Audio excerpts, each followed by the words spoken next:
Why are the Scandinavian winters so dark and cold? And why are the summers so bright?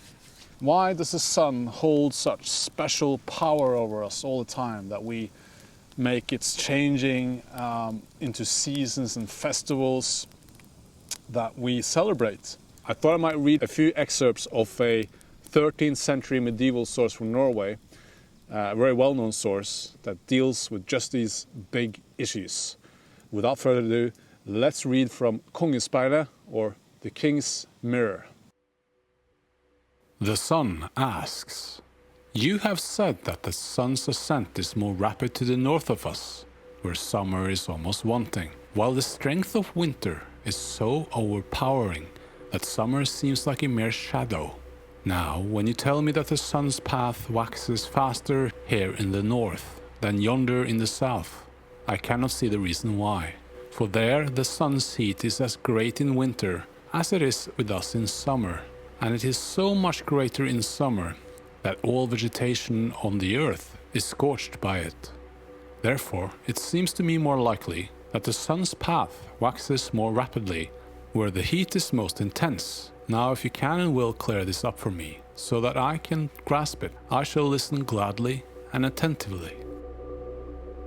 The father replies, "I shall begin my talk on the subject that I am now to take up, with a little illustration which may help you to clearer insight, since you find it so difficult to believe the facts as stated.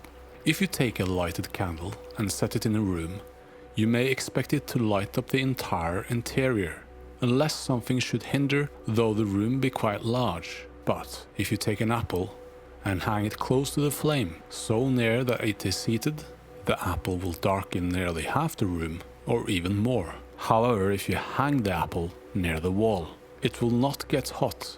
The candle will light up the whole house, and the shadow on the wall where the apple hangs will be scarcely half as large as the apple itself.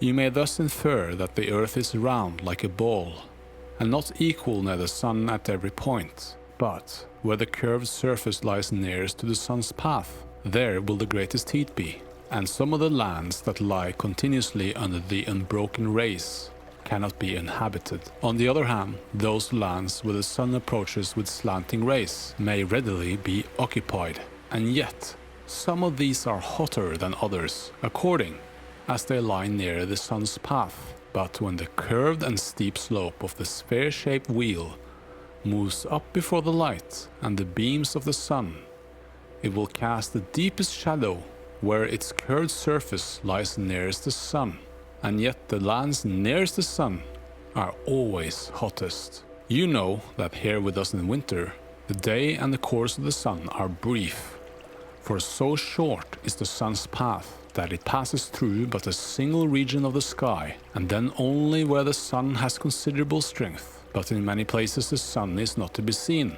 during a large part of winter. For example, in Hålogaland, as we have not only heard tell, but often have constantly learned and observed with our own eyes. For we know definitely that from November the 10th to January the 10th, there never comes a day so bright up in north, but that the stars in the sky are visible at midday, as at midnight. And although the days have so much light that the stars cannot be seen, nevertheless, in most of the places that we have mentioned, the sun remains invisible until January the 23rd. But after that date, the days lengthen and the sun mounts so rapidly that beginning with April the 6th, daylight does not disappear before September the 17th. All the intervening time being one continuous day, for daylight never falls in that while. From this you may safely conclude that though the sun is hotter in the southern lands that we spoke of earlier, its course waxes and mounts more slowly, where the night, even at midsummer, is deep and long and dark, and where there is never a time in the whole 12-month when day does not fail. But in Hålogaland, as I have just said, there is no day in winter, and stars are visible at midday, when the day should be the brightest. Later, however, when the days begin to lengthen, they grow so rapidly that early in spring, daylight continues till much of the autumn is past. There remains one more proof which will seem very clear to you. You know that those localities in Hålogaland that we have just mentioned, the sun about May the 15th begins to shine with the same brightness by night as by day, never setting either at night or during the day, but shining continuously in this manner, even to July the 25th. Now you know that the sun is only moderately warm in Hålogaland, and that there is but little time in summer when it gives sufficient warmth. Still, there it is, with its blazing disk about as long as we have just stated, and it maintains the daylight about as long as we have just computed. But neither fact is true of the Southlands, though the sun is hotter there. Now these facts give evidence that the sun is more distant here, for it gives less heat.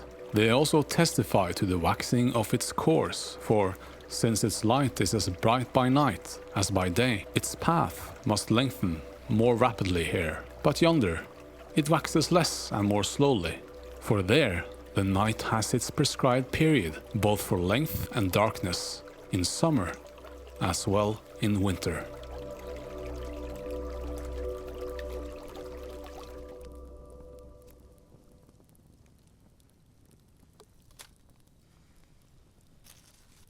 Hope you enjoyed that. Merry Christmas, Happy New Year. See you in the next one. Goodbye.